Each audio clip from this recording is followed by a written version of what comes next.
Tay.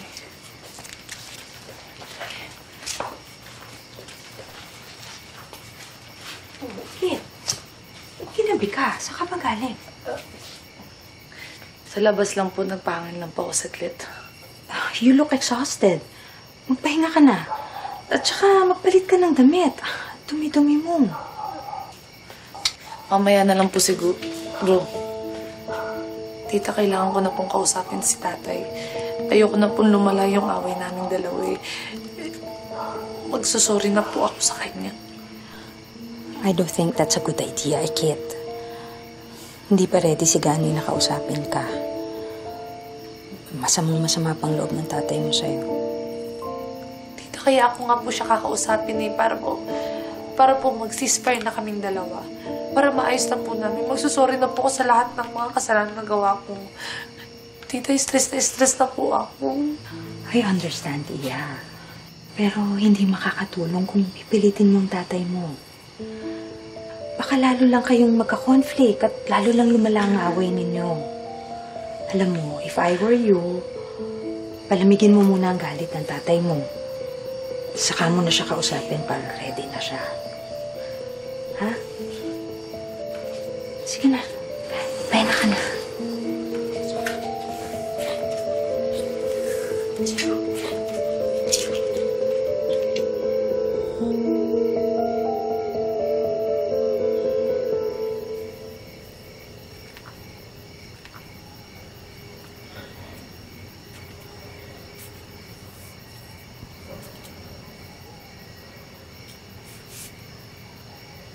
Mahal. Bakit? Anong nangyari? Dumating na kasi si Ikit.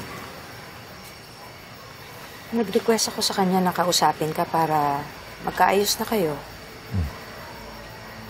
Pero nagmamatigas eh. Ma-pride at nagmamalaki pa. Gusto niya yata ikaw pa yung mag-sorry. Kahit na siya yung may kasalanan.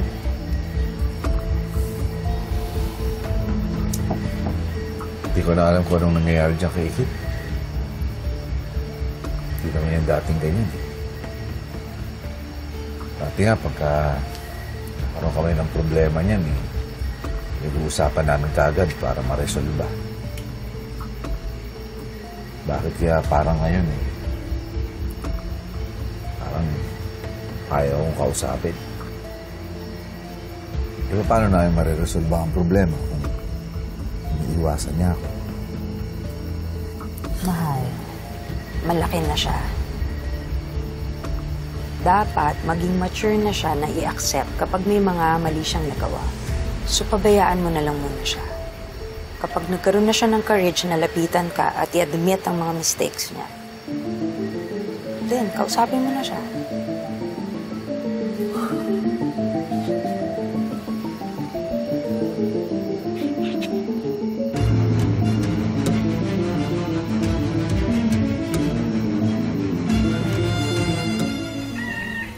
Ayan, di ba? Parang hindi siya maganda na ang daming print. Iba-iba yung mga print, di ba? Lahat pala ng lahat. Mamaya, pagkatapos ito ilabas niyo pa yung mga iba dyan, ha? Di ba? Ito, pakilabas na Ate, ito, Kuya Manong. Tita Rica, teka lang po ano po nangyayari? Bakit may paglabas ng mga gamit namin?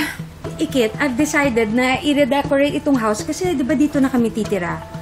Pina-dispose ko na yung mga lumang gamit para may space sa mga gamit namin. Ay, teka lang po hindi naman po ako papayag doon kasi proudly made po ng mga dumagat yan eh. What do you want, Kit? Na magmukhang antique house tong bahay or museum dahil dyan sa mga old stuff na yan? Oh my God, hindi ka lang pala sa fashion walang taste, kundi pati sa pagde-decorate ng house.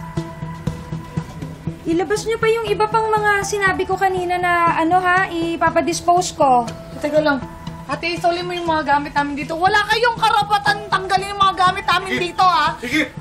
Tay, Ano ba nangyayari? Bakit nakikipagtalo ka sa Tita Rica mo? hindi tay. Kasi tinatanggal nila yung mga gamit natin. Di ba tay, may sentimental value yung sa atin kasi tay, sumisimbolo yung pagiging dumagat natin. Higit. Ako ang nagbigay ng permiso sa kanila. Oh. Tay, Dahil bahay na rin nila ito. Titira na tayo sa bubong bilang isang pamilya. Kaya, ibibigay natin sa kanila kung ano ang komportable sa kanila. Hindi lang kung anong gusto natin.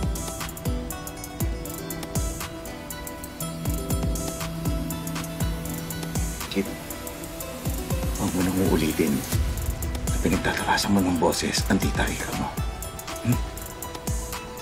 Huwag mo kakalimutan. Asawa ko na siya. Sa ayaw at sa gusto mo, pangalawang nanay mo siya. Kaya matuto ka ng respeto. Naiintindihan mo ba?